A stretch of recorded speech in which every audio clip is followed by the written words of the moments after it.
So, good morning. Look what I'm riding today. The new 2018 GS 1200, and I believe this is the triple black version, one of the top spec versions. I've only been riding it for a short time, so I'll give you more thoughts and opinions later. I just thought I'd quickly show you around the bike to begin with.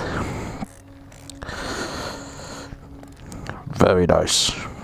So I've noticed already it's got the top box on, and obviously you've got room for the side panniers there. It's got the adjustable screen. I think they comes with that standard. It's got these bar ends. Look like someone's dropped it already. It's got these bar ends. Are they called bar ends? No, not bar ends. The protection against it. I know it's got the Aquapovich exhaust on the back. Let's go ride it. Let's go and have some fun. Rode a Harley Davidson. I think it was a Street Glide. You might have to forgive me because it was a couple of years ago. And I was really fortunate enough that I was working out in America for a couple of weeks. And when I was working in Arizona. And when I was working over there, I was lucky enough to go on like a weekend trip away, and hired some Harleys for the weekend. So I had the Street Glide, I think it was, for the weekend. It was great. So that's the only time I've ever rode what I'd call a big bike.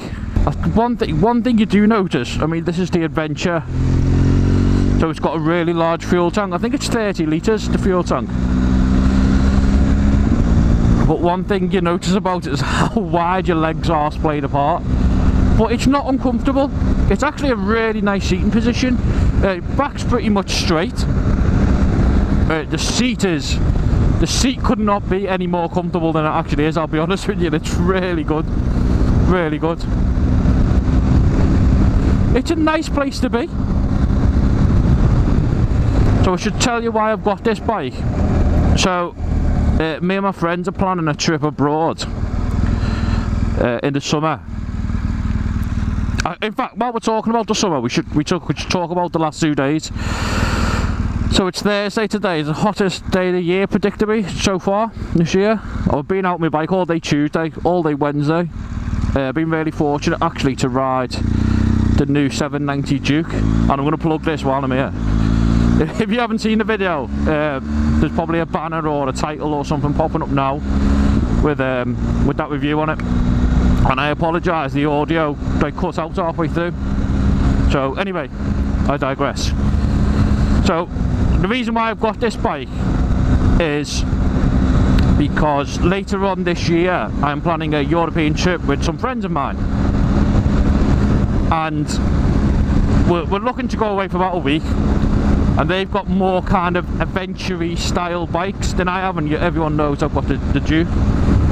And basically I don't want to be the one that's holding everyone up.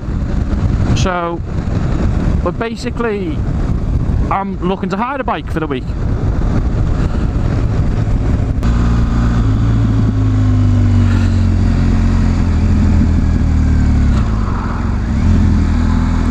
I'll tell you one thing I've noticed straight away. It's the exhaust as you're going up and down the gears, the little pops and bangs you get. It's quite addictive actually. And with the Gear to Shift Pro, which is to you and me and to everyone else, it's a quick shift and down blip or up and down. BMW call it the Gear to Shift Assist Pro.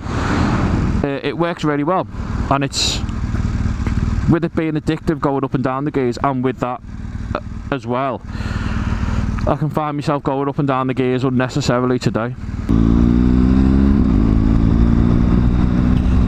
And I haven't really planned the route, other than to kind of stay away from motorways, because we all know this can do motorways very easily. You don't really notice the weight of the bike once it's off the stand. It feels really nimble. Well, not really nimble, it feels quite nimble for the side of it, the bulk actually. So the ride quality, as you'd expect with the dynamic ES8 suspension, is sublime. It's the only word I can use for it. It just handles every bump. It's like I know people have said this before, but it is like a magic carpet ride. It You don't have to worry about anything. It's a very relaxing ride. One thing that's impressed me straight away is the brakes. The brakes really do have some stopping power. I don't know what make they are, but for the size and the bulk of the bike, the brakes are really confidence inspiring actually. They really do get the bike stopped, and I was worried that maybe with it being such a heavy bike that the brakes might struggle a little bit. I'd have to brake a bit earlier, but I'm not finding that's the case. It's really nice, really nice. I've got to stop saying nice on the videos as well, and I keep on saying that all the time.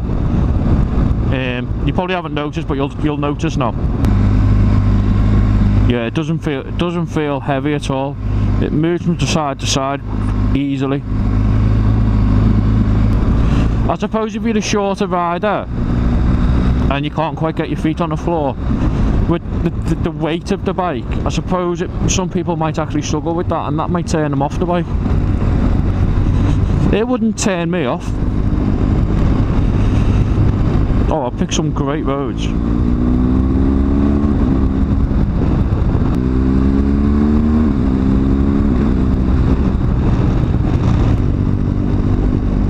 So let's talk about the engine. It's a Boxer Twin 1200cc. I think it's somewhere in the region of 110 horsepower. I'll find that out, I'll put it on the screen. And there's also a rumour that BMW are testing VVTi, or variable valve timing technology, on their next incarnation of this bike. So that'll be quite interesting to see, and that's to bring it in line with stuff like the Super Adventure and the Multistrada. Basically bring it in line with the power output to them, but it doesn't feel slow, this bike. Well, now that I've took some drone footage, time to head back. I'm really impressed by this bike. It does its job perfectly. It does what it's designed to do perfectly. I wouldn't want any other machine, hence the reason why I'm trying this one. The suspension's great, the ride is great, the engine is more than adequate for what you need it for. The storage solutions are great, comfort is great. It's an actual pleasure to ride, it really is.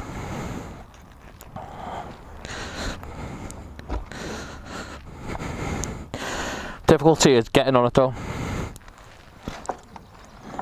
Oh god.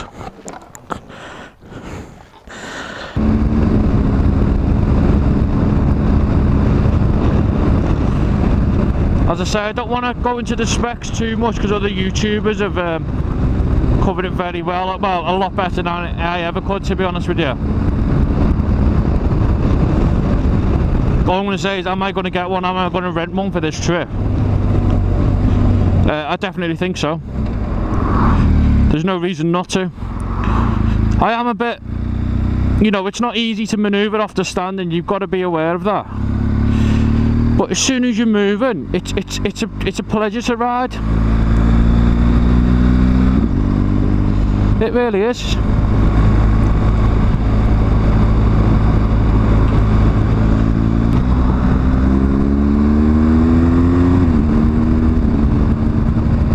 Yeah, there's enough power, and the power delivery as well is really, it's really soft, and it's not,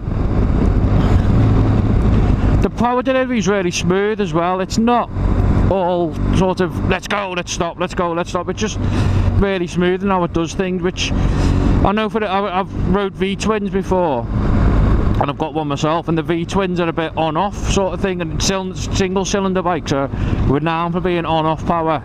But this is a twin cylinder, but it's in the Boxer configuration, so it's a lot smoother. I can see why BMW have gone this way, and if anyone's seen Long Way Down or Long Way Round, they'll know that Ewan McGregor and Charlie Borman chose these bikes because of they can do everything on a trip, and that's exactly what I want it for. well, if you're still watching to this point, thanks. Basically, I haven't bored you that much, but please consider liking and subscribing this video. A small channel like myself, it really does help if you like and subscribe. I've noticed the differences in videos where people have liked and subscribed, and it's huge, and it really does help out. So if you have enjoyed watching this video and you are interested in seeing more, please consider liking and subscribing. But thanks for watching, and see you on the next one.